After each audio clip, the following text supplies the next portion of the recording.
Let's go ahead and go through the solutions to the intercompany bond transaction practice questions. Okay, the first example is a partial retirement. Let's assume that on January 1st, 2010, BIG issues $1 million of 10% 10-year bonds at 103. The bonds pay interest each December 31st. On 12/31/15, Little purchases $800,000 of these bonds on the open market at 102. And let's go ahead and provide the elimination entries for 2015, 2016, and 2017. And note that there's no mention of whether Little is a wholly owned subsidiary or not, because it's irrelevant. This is a downstream transaction since BIG is the issuer, and so the non-controlling shareholders will not be involved. And as usual, the first thing we have to do is figure out how much of a gain or loss will there be on the repurchase or acquisition. Face value is $800,000. Again, the total face value of the bond issue is $1 million, but only $800,000 of them are being retired. These $800,000 worth of bonds have a remaining premium of $9,600. Recall that these bonds initially had a 3% premium, so the original premium on these was $24,000, and that was being amortized at the rate of $2,400 per year over 10 years. 6 years have elapsed, 4 years remain, so the remaining premium is 4 times $2,400, or $9,600, for a total carrying value of $809,600. They were bought for $816,000. Again, they were bought at 102, so a 2% premium on $800,000 would be $16,000. They were bought for $816,000, which means a loss of $6,400. As far as the accounts on the ledgers of the two parties at the end of the year, BIG, the issuer, has $800,000 of bonds payable. Again, they've got $1 million of bonds payable. We're interested in the portion that are being retired. They've got a remaining premium of $9,600.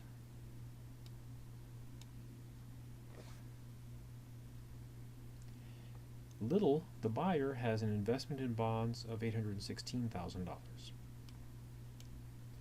For the elimination entry, again, we're simply going to eliminate those accounts. So we have to go ahead and debit bonds payable for $800,000. We have to debit the premium on bonds payable for $9,600, and we have to credit the investment in bonds for $816,000. The missing $6,400 debit is that loss on retirement of bonds of $6,400. Again, there is no intercompany interest revenue or expense to be eliminated, because the bonds weren't bought by the related party until the last day of the year. The equity method entries, again, if we're going to assume that the parent is using the full equity method, then BIG is going to go ahead and adjust their investment income for their share of any gains and losses. So there's a $6,400 loss on sale. This is a downstream transaction, so BIG is going to record 100% of that, or $6,400, as an adjustment to their investment income. For 2016, again, we're going to go ahead and make a list of what accounts are on the ledgers of the two companies. For BIG, the issuer, the bonds payable still have a face value of $800,000.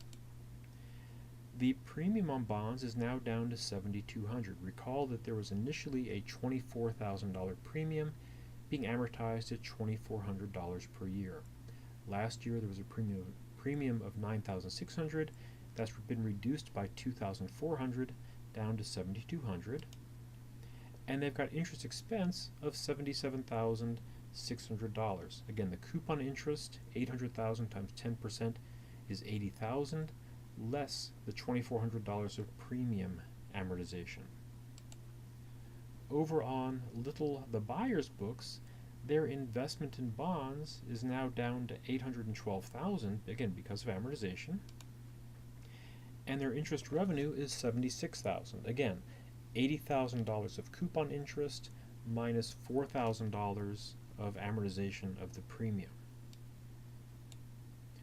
So when we go to do the elimination entries, again, we're simply going to copy those accounts and eliminate them. First, as far as the book value of the bonds. We're going to eliminate the bonds payable. We're going to eliminate the premium on bonds payable. We're going to go ahead and eliminate the interest expense with a credit. And then for Little's accounts, we're going to eliminate the interest revenue of $76,000, and we will eliminate the $812,000 investment in bonds.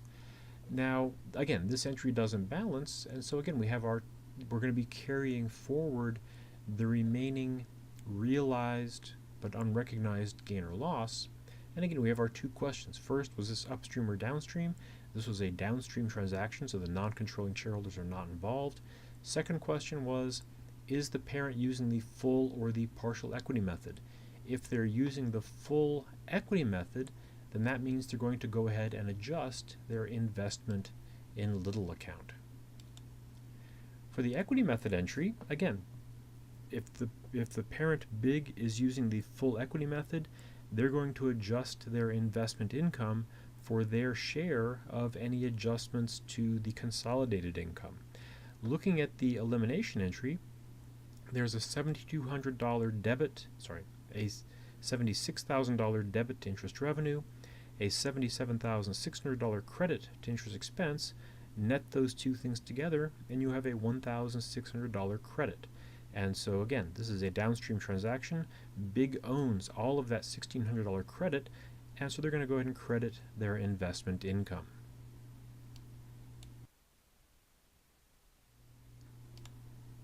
For 2017, same drill. We make a list of the accounts on the ledgers of the two companies. Big still has their bonds payable. The premium on bonds payable has been amortized another $2,400. It's now down to $4,800. And Big's interest expense is again $77,600, same as last year. Little the bond buyer, their investment in bonds is now down to $808,000. Again, initially it was $816,000, then it was $812,000, and now it's $808,000. And their interest revenue, $76,000 again. And again, we basically copy those over to the elimination entry, and now we're carrying forward a $4,800 realized but unrecognized loss. And again, since this is a downstream full equity method, we debit the investment in Little. And again, the parent records their share of the net income adjustment from the elimination entry. Next example. Okay, let's go ahead and do one that involves a mid-year retirement. Let's assume that on January 1st, 2010, Little issues $1 million of 10% 10-year bonds at 96. The bonds pay interest each December 31st. On October 1st, 2014, Big purchases all of the bonds on the open market at $958,000. And again, we're going to go ahead and provide the elimination entries and the equity method entries for 2014, 2015, and 2016. And let's remember that Little is an 80% owned subsidiary. And assuming that Little reports earnings of $100,000 per year, what would be the income to the non-controlling interest in each year? And again, since Little, the subsidiary, is the issuer, this is going to be viewed as an upstream transaction. The first thing we have to do is, of course, figure out how much of a gain or loss there's going to be at retirement. These bonds have a face value of $1 million. The remaining discount is $21,000 for a book value of $979,000. They were bought for $958,000, which means a gain of $21,000. The $42,000 discount on the bond purchase by Big Company is going to be amortized over the remaining 5.25 years at $8,000 per year. Again, $42,000 divided by 5.25 years is $8,000 per year. Again, the best way to approach this is to make a list of the ledger accounts on the books of both of the participants. Little, the issuer, has bonds payable of $1 million. The remaining discount is now down to $20,000. Recall that originally it was $40,000 being amortized at $4,000 per year. As of the date of the related party purchase, it had been amortized for 4 3/4 years. That's why it was down to 21,000. Now it's down to 20,000. And they've got interest expense, intercompany interest expense of $26,000. Again, this is the intercompany interest expense from the October 1st, 2014 intercompany purchase. So they've got the coupon interest, $1 million at a 10% coupon rate is $100,000 for 3/12 of a year, or $25,000. The discount amortization, again, the annual rate was $4,000, and again, it was being amortized for 3/12 of a year, total of $26,000. Likewise, over on Big the Buyer's books, they've got their $960,000 investment in bonds. Again, it was originally $958,000. That $42,000 discount on the purchase is being amortized, and they've got interest revenue of $27,000. And again, that's the coupon interest of $25,000 plus their amortization of $2,000. Again, we've already determined that the annual amortization is $8,000 per year. This is amortization for 3/12 of a year, so a total of $27,000. We now go ahead and post those to the elimination entry. Again, just as we did in the previous example, we're going to go down the list of accounts that Little and Big have and eliminate all of them. So bonds payable gets eliminated, discount on bonds gets eliminated, interest expense gets eliminated, the investment in bonds gets eliminated, and the interest revenue gets eliminated. What's missing is the gain on retirement of bonds of $21,000. As far as our equity method entry is concerned, again, Big uses the full equity method, so Big is going to report their share of the adjustments to earnings in the elimination entry. Now, if you look at the elimination entry, there are 3 accounts which affect income.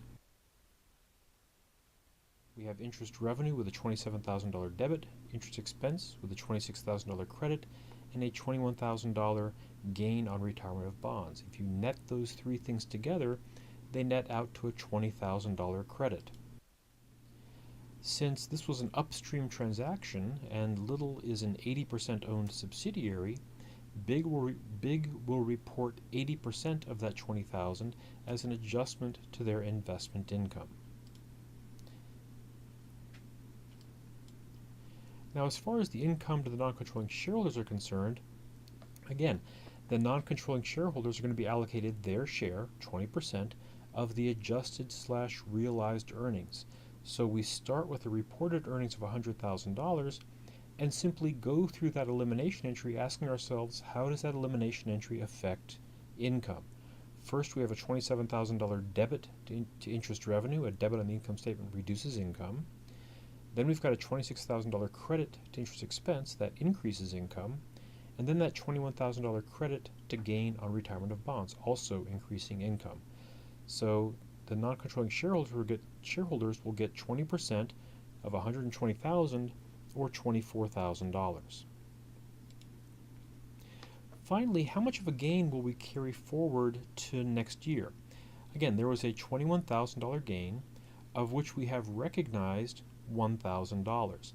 Again, looking at the interest revenue and interest expense, Big had $27,000 of interest revenue, Little had $26,000 of interest expense, so between the two of them, they had a net revenue of $1,000.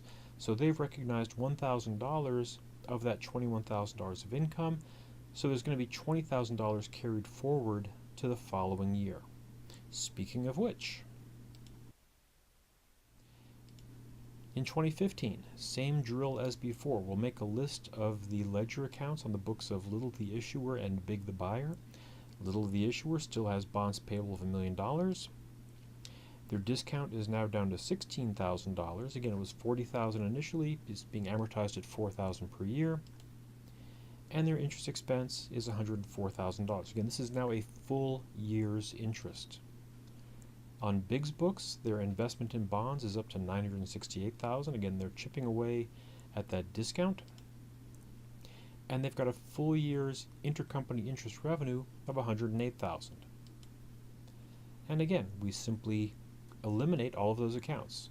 We eliminate all of Little's accounts, eliminating bonds payable, eliminating discount on bonds, eliminating interest expense. We eliminate Big's accounts, eliminating interest revenue and investment in bonds. And now we're going to carry forward that $20,000 of realized but unrecognized income. And again, our two questions, upstream or downstream? This was an upstream transaction, so this will involve the non-controlling interest. Also, the parent is using the full equity method, so we're going to adjust the investment in Little account. The non-controlling interest gets 20% of that $20,000. The investment in Little gets the other 80% of that $20,000. Our equity method entry, again, we look at that elimination entry and we ask ourselves, how did that elimination entry affect earnings? We have a $108,000 debit to interest revenue. We have a $104,000 credit to interest expense. So you net those two things together, you have a $4,000 debit.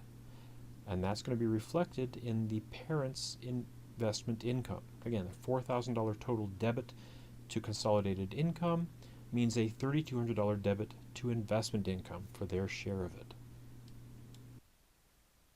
Lastly, let's get the income to the non-controlling interest for this year. Again, the non-controlling shareholders will get 20% of the adjusted/realized subsidiary earnings. So again, they're going to get 20%. We start with reported earnings of $100,000. Then we look at the elimination entry and ask ourselves how that affected earnings. There's a $108,000 debit to interest revenue. Debits reduce earnings.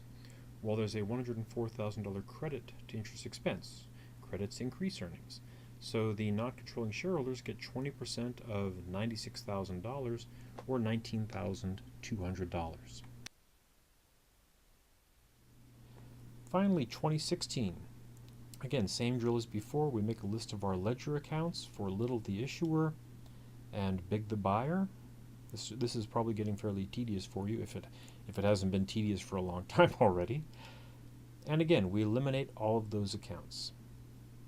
Again, looking at the realized but unrecognized gain that was being carried forward, we started with $21,000 at the date of repurchase. We carried forward $20,000 to 2015.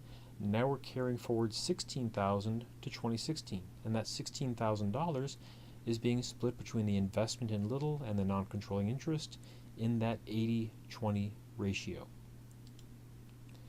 And finally, the equity method entry. Again, if you look at that elimination entry, the net between the interest revenue and the interest expense is a $4,000 debit. And so if there's a $4,000 debit on the consolidated income statement, the parent gets their 80% of that $4,000 debit. Third and final example. Okay, just for a change of pace, let's go ahead and assume that both firms are going to use the effective interest method of amortization. Conceptually, this isn't any more difficult than straight line amortization. It's just a little bit more computationally burdensome. So let's assume that on January 1st, 2010, Little issues $100,000 of 10% 10-year bonds. The bonds pay interest each December 31st. The bonds are sold to yield 12%, and on January 1st, 2013, Big purchases all of these bonds at a yield of 8%. And let's provide elimination entries for 2013, assuming that both firms use the effective interest method of amortization. And just as a check figure, there should be a $19,540.25 loss on retirement, give or take a penny or two rounding error. First, we need to figure out the issue price of the bonds. Now again, these bonds are issued, they have a coupon rate of 10%, the market demands 12%, these bonds are going to sell at a discount. So the present value of the interest, $56,502.23. The present value of the principal, $32,197.32, for a total issue price of $88,699.55. Now the computation of these present values should be old hat for everybody by now. You've done this in multiple accounting courses in your career as well as your finance classes, I assume. Let's go ahead and set up an amortization table for Little the issuer. Okay, this is something you would have done when you did the exercise yourself. This is your amortization table. And again, basically we start with our initial issue price of $88,699.55. That's our January 1st of 2010 carrying value. Multiply that by the effective or market rate of 12%, and that gives us our interest expense. Of that interest expense, some portion is cash, so we subtract out the cash portion, and whatever's left is the amortization. That amortization gets added to the beginning carrying value, giving us an end-of-year carrying value of $89,343.50.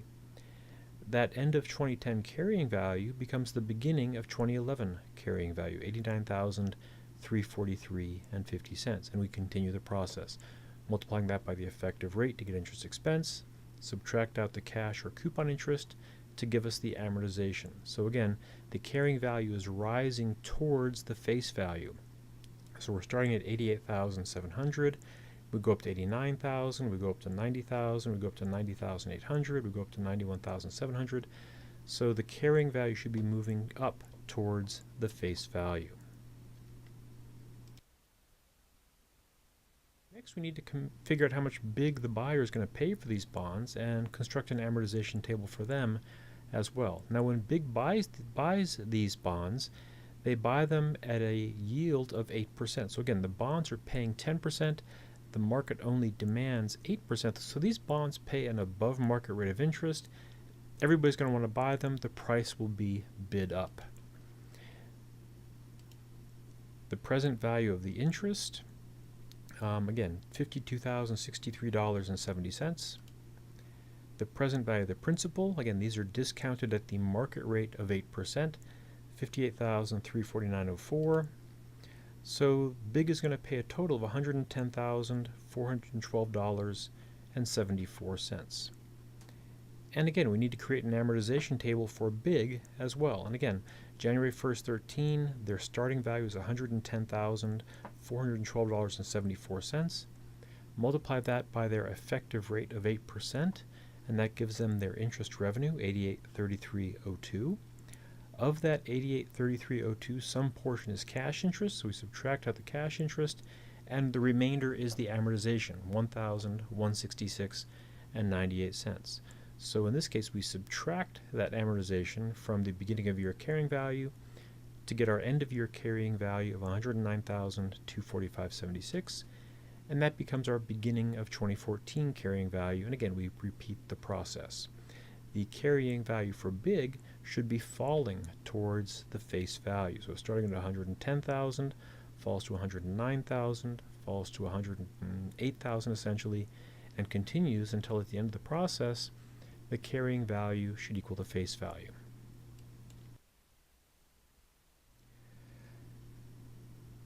Now, looking at the issuer/little's amortization tables, the bonds had a carrying value on January 1st, 13 of $90,872.49. Again, that's Little's amortization table.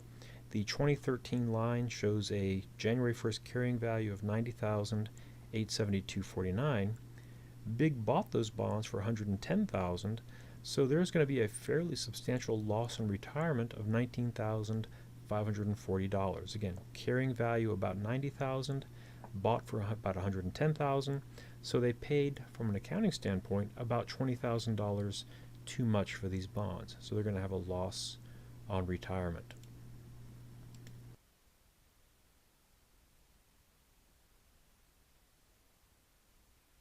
Let's go ahead and go through the process for our elimination entry. And just so we have the data that we need, this is the 2013 line from Little's amortization table. This is the 2013 line from Big's amortization table. And let's look at the ledger accounts on Little, the issuer's books. They've got bonds payable with and these are the end of year 12/31/13 ledger accounts. They've got bonds payable of $100,000. The remaining discount at the end of the year is $8,222.81. Again, look at the end of year carrying value for Little, $91,777.19. That is equal to the face value of $100,000 minus some discount. So the discount at the end of the year must apparently be $8,222.81. And their interest expense is $10,904.70. Again, pulling it right off that amortization table. Likewise for big the buyer's ledger accounts. Again, we're just going to pull this information right off the amortization table. Their end-of-year investment in bonds is $109,245.76. Again, that's the far right-hand cell of Big's amortization table. And they've got interest revenue of $8,833.02. So the elimination entry, again, we're going to, just as we did before, we're going to eliminate bonds payable. We're going to eliminate that remaining discount on bonds. And we're going to eliminate interest expense. Then looking at big the buyer's ledger accounts, we're going to eliminate the investment in bonds, and we're going to eliminate the interest revenue. What's left is that fairly substantial loss on bond retirement. I'm going to go ahead and leave the following year's elimination entries, 2014, to your own devices. Keep in mind this was an upstream sale, so when we carry forward that realized but unrecognized loss, we're going to be debiting both the non-controlling interest and the investment in little account, again, because Big the parent is using the full equity method. Boy, that escalated quickly. I mean, that really got out of hand fast.